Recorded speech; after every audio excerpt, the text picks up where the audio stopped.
Chapter 25 Dr. Seward's Diary 11 October, evening. Jonathan Harker has asked me to note this, as he says he is hardly equal to the task, and he wants an exact record kept. I think that none of us were surprised when we were asked to see Mrs. Harker a little before the time of sunset. We have of late come to understand that sunrise and sunset are to her times of peculiar freedom, when her old self can be manifest without any controlling force subduing or restraining her, or inciting her to action. This mood or condition begins some half-hour or more before actual sunrise or sunset, and lasts till either the sun is high, or whilst the clouds are still aglow with the rays streaming above the horizon. At first there is a sort of negative condition, as if some tie were loosened, and then the absolute freedom quickly follows. When, however, the freedom ceases, the change back or relapse comes quickly, preceded only by a spell of warning silence. Tonight, when we met, she was somewhat constrained, and bore all the signs of an internal struggle. I put it down myself to her making a violent effort at the earliest instant she could do so. A very few minutes, however, gave her complete control of herself. Then, motioning her husband to sit beside her on the sofa where she was half reclining, she made the rest of us bring chairs up close. Taking her husband's hand in hers, began, "We are all here together in freedom, for perhaps the last time. I know, dear, I know that you will always be with me to the end." This was to her husband, whose hand had, as we could see, tightened upon hers. "In the morning we go out upon our task, and God alone knows what may be in store for any of us.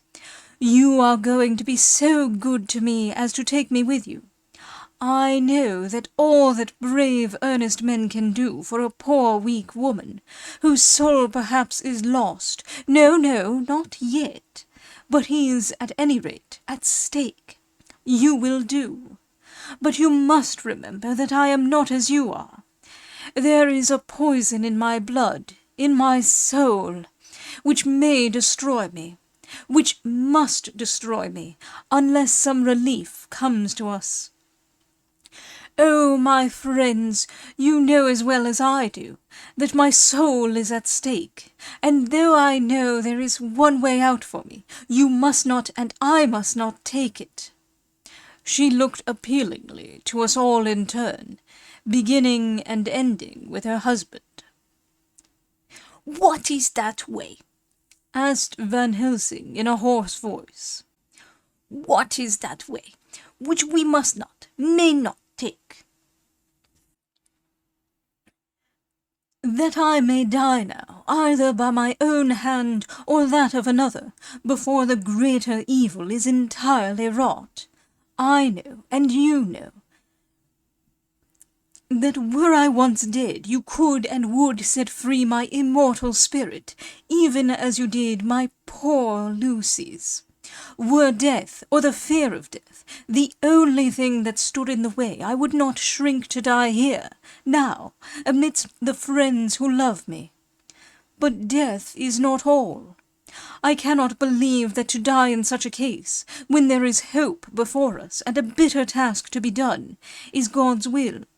Therefore I, on my part, give up here the certainty of eternal rest, and go out into the dark where may be the blackest things that the world or the nether world holds." We were all silent, for we knew instinctively that this was only a prelude. The faces of the others were set, and Harker's grew ashen grey. Perhaps he guessed better than any of us what was coming. She continued, This is what I can give into the hotchpot. I could not but note the quaint legal phrase which she used in such a place, and with all seriousness. What will each of you give? Your lives, I know, she went on quickly. That is easy for brave men. Your lives are God's, and you can give them back to him. But what will you give to me? She looked again questioningly, but this time avoided her husband's face. Quincy seemed to understand. He nodded, and her face lit up. Then I shall tell you plainly what I want, for there must be no doubtful matter in this connection between us now. You must promise me, one and all, even you, my beloved husband, that should the time come, you will kill me. What is that time? The voice was Quincy's, but it was low and strained. When you shall be convinced that I am so changed that it is better that I die than I may live. When I am thus dead in the flesh, then you will, without a moment's delay, drive a stake through me and cut off my head, or do whatever else may be wanting to give me rest. Quincy was the first to rise after the pause. He knelt down before her, and taking her hand in his, said solemnly, I'm only a rough fella, who hasn't perhaps lived as a man should to win such a distinction, but I swear to you by all that I hold sacred and dear that, should the time ever come, I shall not flinch from the duty that you have set us. And I promise you, too, that I shall make all certain, for if I am only doubtful, I shall take it that the time has come. My true friend, was all she could say amid her fast-falling tears, as, bending over, she kissed his hand. I swear the same, my dear Madamina, said Van Helsing. And I, said Lord Godalming, each of them in turn, kneeling to her to take the oath. I followed myself. Then her husband turned to her, wan-eyed, and with a greenish pallor which subdued the snowy whiteness of his hair, and asked, And must I, too, make such a promise, O my wife? You too, my dearest, she said, with infinite yearning of pity in her voice and eyes. You must not shrink. You are nearest and dearest and all the world to me. Our souls are knit into one, for all life and all time. Think, dear, that there have been times when brave men have killed their wives and their womenkind to keep them from falling into the hands of the enemy. Their hands did not falter any the more because those that they loved implored them to slay them. It is men's duty towards those whom they love, in such times of sore trial. And oh, my dear, if it is to be that I must meet death at any hand, let it be at the hand of him that loves me best. Dr. Van Helsing, I have not forgotten your mercy in poor Lucy's case to him who loved. She stopped with a flying blush, and changed her phrase. To him who had best right to give her peace, if that time shall come again, I look to you to make it a happy memory of my husband's life, that it was his loving hand which set me free from the awful thrall upon me. Again I swear, came the professor's resonant voice. Mrs. Harker smiled, positively smiled, as with a sigh of relief she leaned back and said, And now one word of warning, a warning which you must never forget. This time, if it ever come, may come quickly and unexpectedly, and in such case you must lose no time in using your opportunity. At such a time I myself might be, nay, if the time ever comes, shall be, leagued with your enemy against you. One more request. She became very solemn as she said this. It is not vital and necessary like the other, but I want you to do one thing for me, if you will. We all acquiesced, but no one spoke. There was no need to speak. I want you to read the burial service. She was interrupted by a deep groan from her husband. Taking his hand in hers, she held it over her heart and continued, "You must read it over me some day. Whatever may be the issue of all this fearful state of things, it will be a sweet thought to all or some of us. You, my dearest, will I hope read it, for then it will be in your voice, in my memory forever, come what may."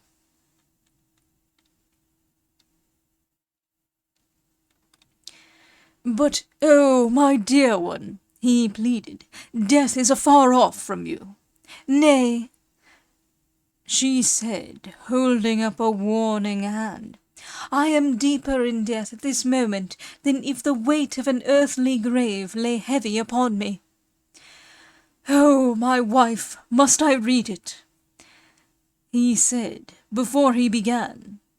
"It would comfort me, my husband," was all she said, and he began to read when she had got the book ready. How could anyone, tell of that strange scene, its solemnity, its gloom, its sadness, its horror, and withal its sweetness? Even a skeptic, who can see nothing but a travesty of bitter truth in anything holy or emotional, would have been melted to the heart had he seen that little group of loving and devoted friends kneeling round that stricken and sorrowing lady, or heard the tender passion of her husband's voice, as in tones so broken with emotion that often he had to pause.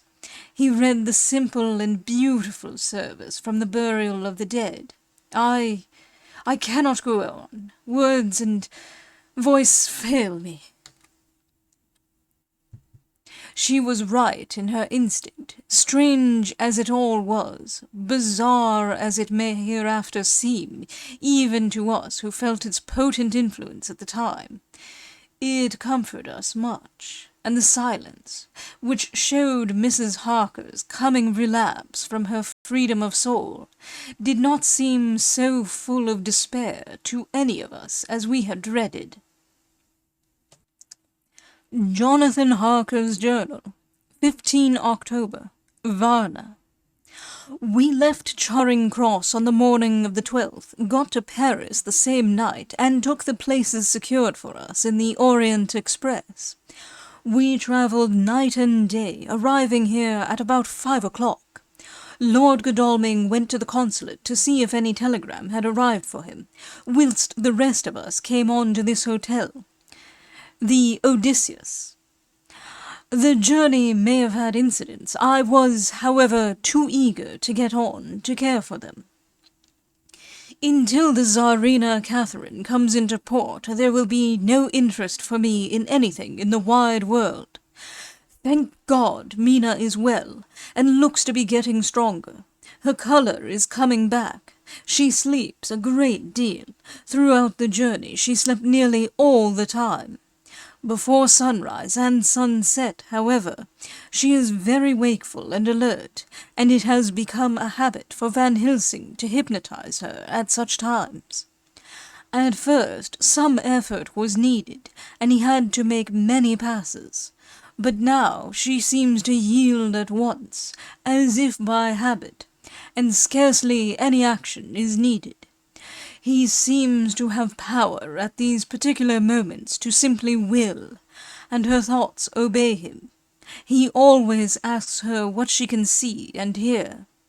She answers to the first, "Nothing, all is dark," and to the second,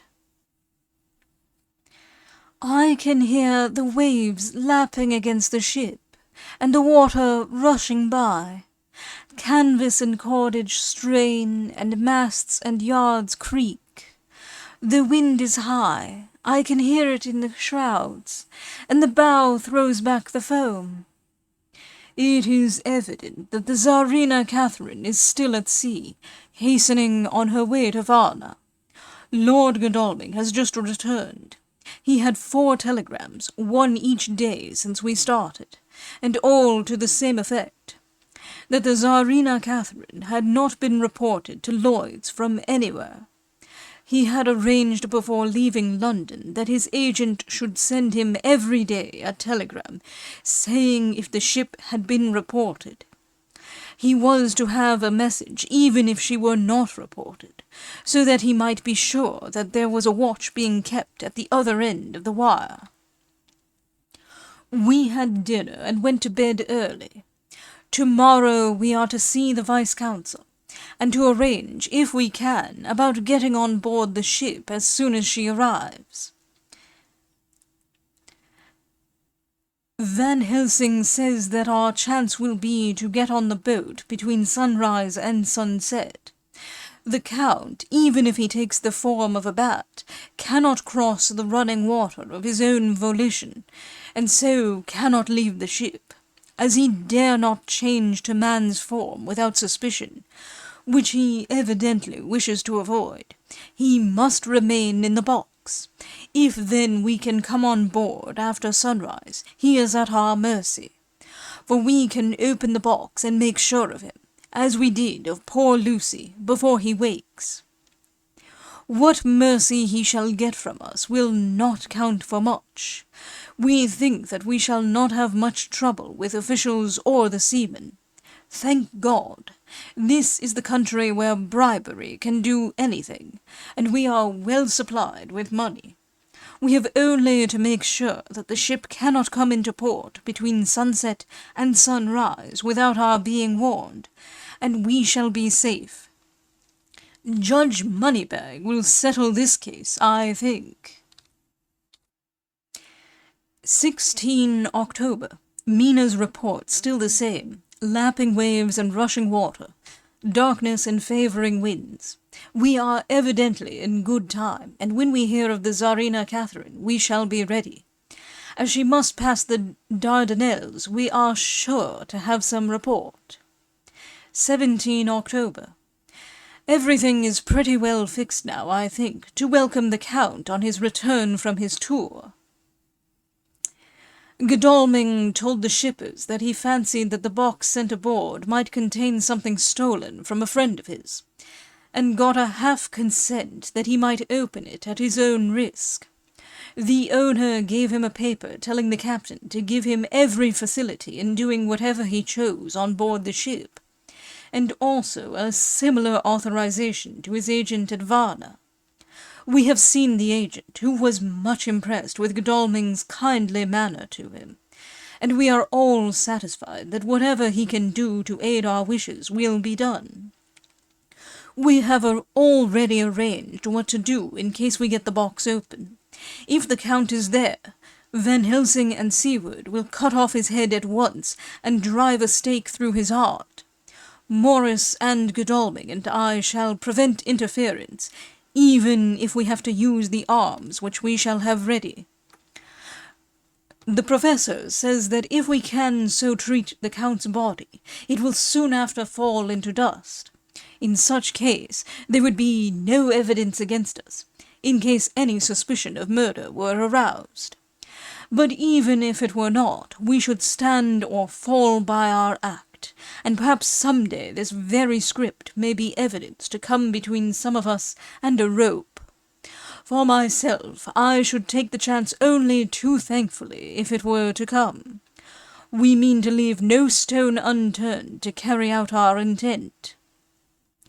We have arranged with certain officials that the instant the Tsarina Catherine is seen, we are to be informed by a special messenger. 24 October. A whole week of waiting. Daily telegrams to Godalming, but only the same story, not yet reported. Mina's morning and evening hypnotic answer is unvaried. Lapping waves, rushing water, and creaking masts. Telegram, October 24th. Rufus Smith, Lloyd's, London, to Lord Godalming, care of H.B.M., Vice-Consul, Varna. Tsarina Catherine reported this morning from Dardanelles. Dr. Seward's diary. 25 October. How I miss my phonograph. To write diary with a pen is irksome to me, but Van Helsing says I must. We were all wild with excitement yesterday when Godalming got his telegram from Lloyd's. I know now what men feel in battle when the call to action is heard. Mrs. Harker, alone of our party, did not show any signs of emotion. After all, it is not strange that she did not, for we took special care not to let her know anything about it, and we all tried not to show any excitement when we were in her presence. In old days she would, I am sure, have noticed, no matter how we might have tried to conceal it. But in this way she is greatly changed during the past 3 weeks.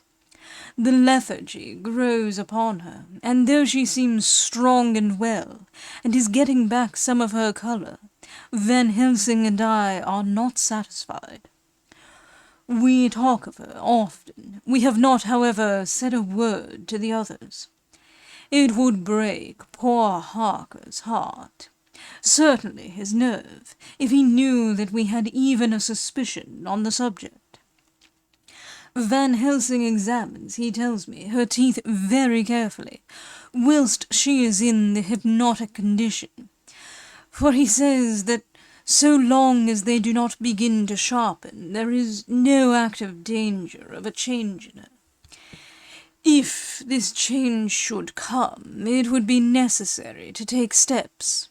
We both know what those steps would have to be, though we do not mention our thoughts to each other. We should neither of us shrink from the task, awful though it be to contemplate. Euthanasia is an excellent and a comforting word.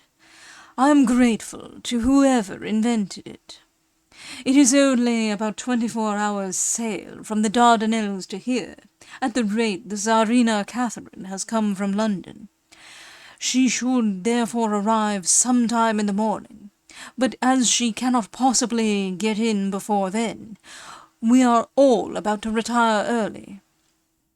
We shall get up at 1 o'clock, so as to be ready.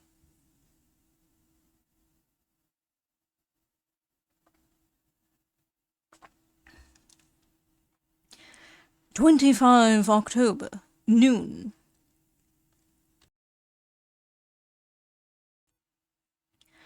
No news yet of the ship's arrival. Mrs. Harker's hypnotic report this morning was the same as usual, so it is possible that we may get news at any moment.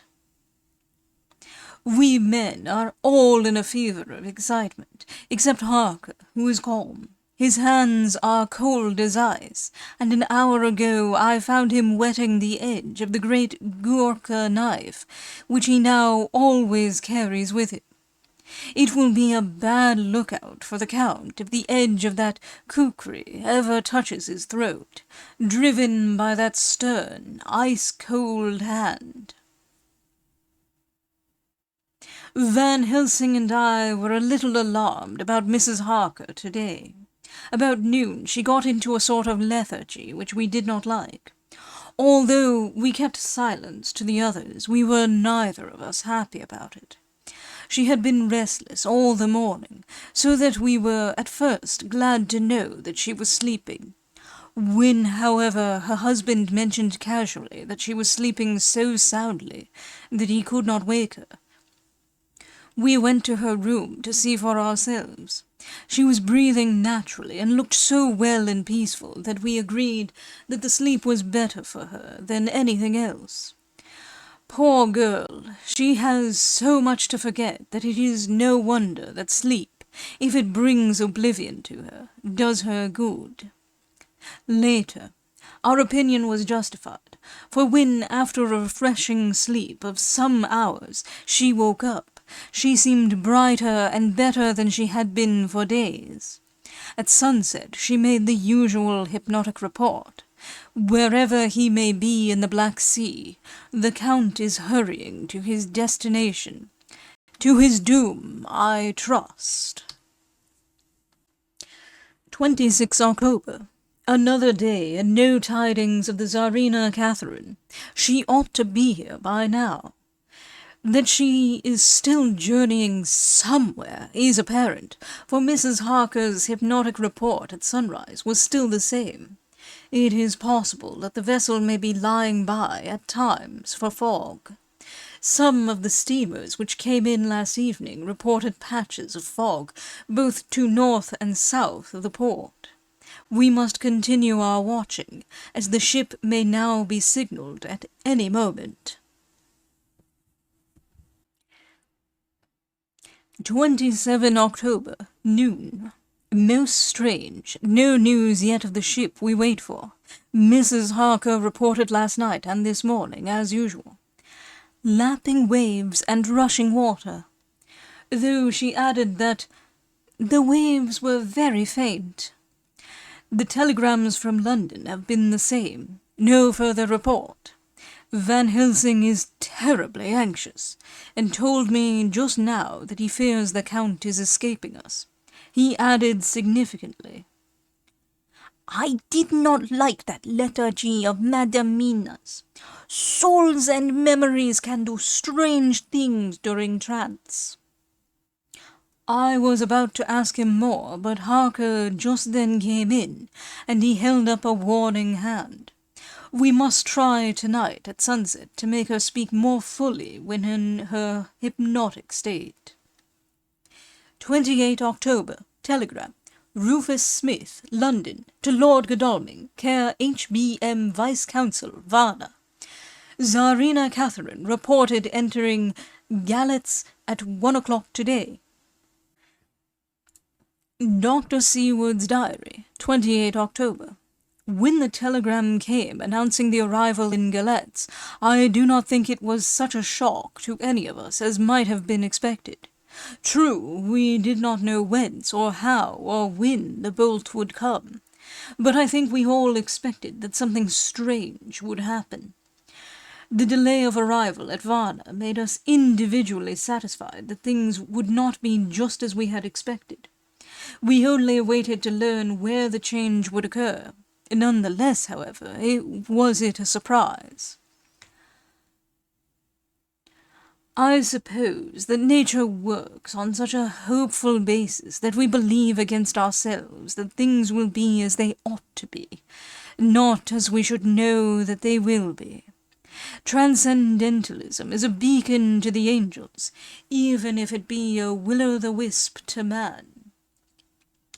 It was an odd experience, and we all took it differently. Van Helsing raised his hand over his head for a moment, as though in remonstrance with the Almighty. But he said not a word, and in a few seconds stood up with his face sternly set. Lord Godalming grew very pale, and sat breathing heavily. I was myself half stunned, and looked in wonder at one after another. Quincey Morris tightened his belt with that quick movement which I knew so well. In our old wandering days it meant action. Mrs. Harker grew ghastly white, so that the scar on her forehead seemed to burn, but she folded her hands meekly and looked up in prayer. Harker smiled, actually smiled, the dark, bitter smile of one who is without hope. But at the same time his action belied his words, for his hands instinctively sought the hilt of the great kukri knife, and rested there.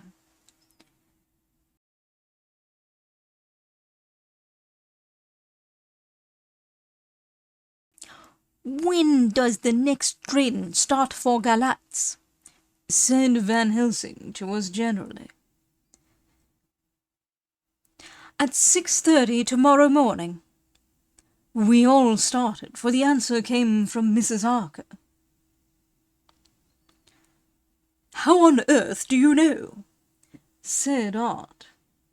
You forget, or perhaps you do not know, though Jonathan does, and so does Dr. Van Helsing, that I am the train fiend. At home in Exeter I always used to make up the timetables, so as to be helpful to my husband. I found it so useful sometimes that I always make a study of the timetables now. I knew that if anything were to take us to Castle Dracula, we should go by Galetz, or at any rate through Bucharest, so I learned the times very carefully. Unhappily, there are not many to learn, as the only train tomorrow leaves as I say. Wonderful woman, murmured the professor. Can't we get a special? Asked Lord Godalming. Van Helsing shook his head. I fear not. This land is very different from yours or mine. Even if we did have a special, it would probably not arrive as soon as our regular train. Moreover, we have something to prepare, we must think. Now let us organize. You, friend Arthur, go to the train and get the tickets, and arrange that all be ready for us to go in the morning. Do you, friend Jonathan, go to the agent of the ship, and get from him letters to the agent in Galetz, with authority to make search the ship just as it was here. Morris Quincy, you see the vice-consul, and get his aid with his fellow in Galetz, and all he can do to make our way smooth, so that no times be lost when over the Danube. John will stay with Madam Mina and me, and we shall consult. For so if time be long, you may be delayed, and it will not matter when the sun set, since I am here with Madame to make report. And I, said Mrs. Harker brightly, and more like her old self than she had been for many a long day, shall try to be of use in all ways, and shall think and write for you as I used to do. Something is shifting from me in some strange way, and I feel freer than I have been of late. The three younger men looked happier at the moment as they seemed to realize the significance of her words. But Van Helsing and I, turning to each other, met with a grave and troubled glance. We said nothing at the time, however. When the three men had gone out to their tasks, Van Helsing asked Mrs. Harker to look up the copy of the Diaries, and find him the part of Harker's journal at the castle. She went away to get it. When the door was shut upon her, he said to me, We mean the same. Speak out. There is some change. It is a hope that makes me sick, for it may deceive us. Quite so. Do you know why I asked her to get the manuscript? No, said I, unless it was to get an opportunity of seeing me alone. You are in part right, friend John, but only in part. I want to tell you something, and oh, my friend, I am taking a terrible risk, but I believe it is right. In the moment when Madam Mina said those words that arrest both our understanding, an inspiration came to me. In the trance of 3 days ago, the Count sent her his spirit to read her mind. Or more like, he took her to see him in his earth box in the ship with water rushing, just as it go free at rise and set of sun. He learned then that we are here, for she have more to tell in her open life with eyes to see and ears to hear than he, shut as he is in his coffin box. Now he make his most effort to escape us. At present he want her not. He is sure with his so great knowledge that she will come at his call. But he cut her off. Take her as he can do, out of his own power, that so she come not to him. Ah, There I have hope that our man-brains that have been of man so long and that have not lost the grace of God will come higher than his child-brain that lie in his tomb for centuries, that grow not yet to our stature, and that do only work selfish and therefore small. Here comes Madam Mina. Not a word to her of her trance. She know it not, and it would overwhelm her and make her despair just when we want all her hope, all her courage. When most we want all her great brain, which is trained like man's brain, but is of sweet woman, and have a special power which the Count give her, and which he may not take away altogether. Though he think not so, hush, let me speak, and you shall learn. Oh, John, my friend, we are in awful straits. I fear as I never feared before. We can only trust the good God. Silence! Here she comes.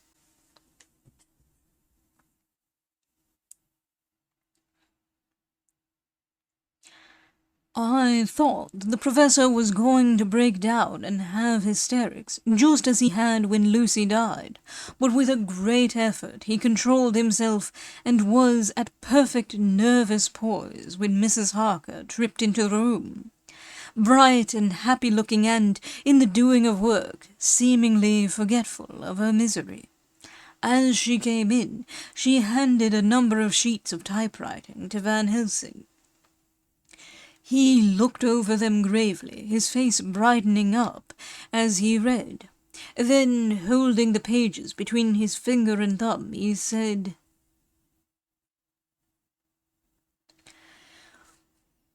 Friend John, to you with so much of experience already, and you too, dear Madam Mina, that are young, here is a lesson. Do not fear ever to think. A half-thought has been buzzing often in my brain, but I fear to let him loose his wings. Here now, with more knowledge, I go back to where that half-thought come from, and I find that he be no half-thought at all, that be a whole thought, though so young that he is not yet strong to use his little wings.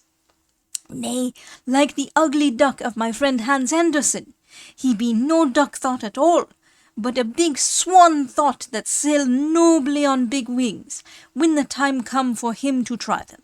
See, I read here what Jonathan have written. That other of his race who in a later age again and again brought his forces over the great river into Turkey land, who, when he was beaten back, came again and again and again, though he had to come alone from the bloody field where his troops were being slaughtered, since he knew that he alone could ultimately triumph.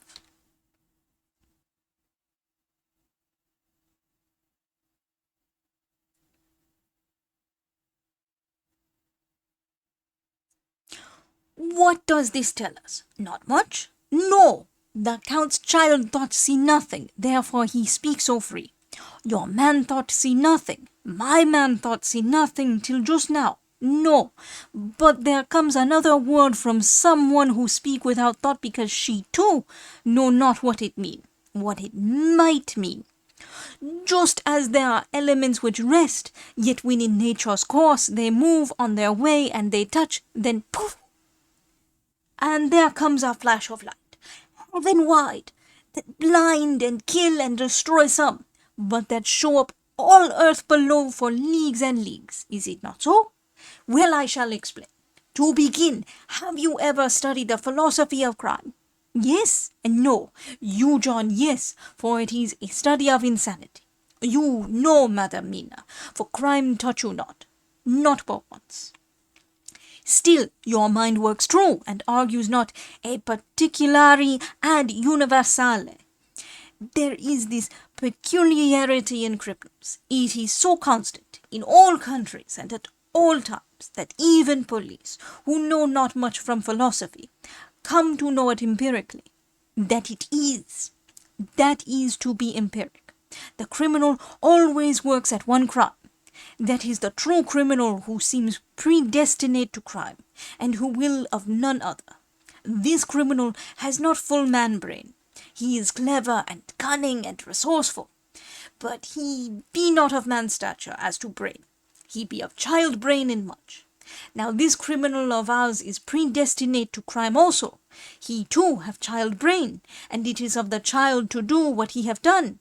The little bird, the little fish, the little animal learn not by principle, but empirically. And when he learn to do, then there is to him the ground to start from to do more. Dos posto, said Archimedes, give me a fulcrum, and I shall move the world. To do once is the fulcrum whereby child brain become man brain. And until he have the purpose to do more, he continue to do the same again every time, just as he have done before. Oh, my dear, I see that your eyes are opened, and that to you the lightning flash show all the leagues. For Mrs. Harker began to clap her hands, and her eyes sparkled. He went on. Now you shall speak. Tell us two dry men of science what you see with those so bright eyes. He took her hand and held it whilst she spoke. His finger and thumb closed on her pulse, as I thought instinctively and unconsciously. As she spoke, "The Count is a criminal, and of criminal type. Nordau and Lombroso would so classify him, and qua criminal he is of imperfectly formed mind. Thus, in a difficulty he has to seek resource in habit. His past is a clue, and the one page of it that we know, and that from his own lips, tells that once before, when in what Mr. Morris would call a tight place, he went back to his own country from the land he had tried to invade, and thence, without losing purpose, prepared himself for a new effort. He came again better equipped for his work, and won. So he came to London to invade a new land. He was beaten, and when all hope of success was lost, and his existence in danger, he fled back over the sea to his home, just as formerly he had fled back over the Danube from Turkeyland." "Good, good, oh, you so clever lady," said Van Helsing enthusiastically, as he stooped and kissed her hand. A moment later he said to me, as calmly as though we had been having a sick-room consultation, 72 only, and in all this excitement, I have hope." Turning to her again, he said with keen expectation, "But go on, there is more to tell if you will. Be not afraid, John and I know. I do in any case, and shall tell you if you are right. Speak without fear." "I will try to, but you will forgive me if I seem egotistical." "Nay, fear not, you must be egotist, for it is of you that we think." "Then, as he is criminal, he is selfish, and as his intellect is small and his action is based on selfishness, he confines himself to one purpose. That purpose is remorseless. As he fled back over the Danube, leaving his forces to be cut to pieces, so now he is intent on being safe, careless of all. So his own selfishness frees my soul somewhat from the terrible power which he acquired over me on that dreadful night. I felt it. Oh, I felt it. Thank God for his great mercy. My soul is freer than it has been since that awful hour, and all that haunts me is a fear lest in some trance or dream he may have used my knowledge for his ends." The professor stood up. "He has so used your mind, and by it he has left us here in Varna, whence the ship that carried him rushed through enveloping fog up to Galatz, where doubtless he had made preparation for escaping from us.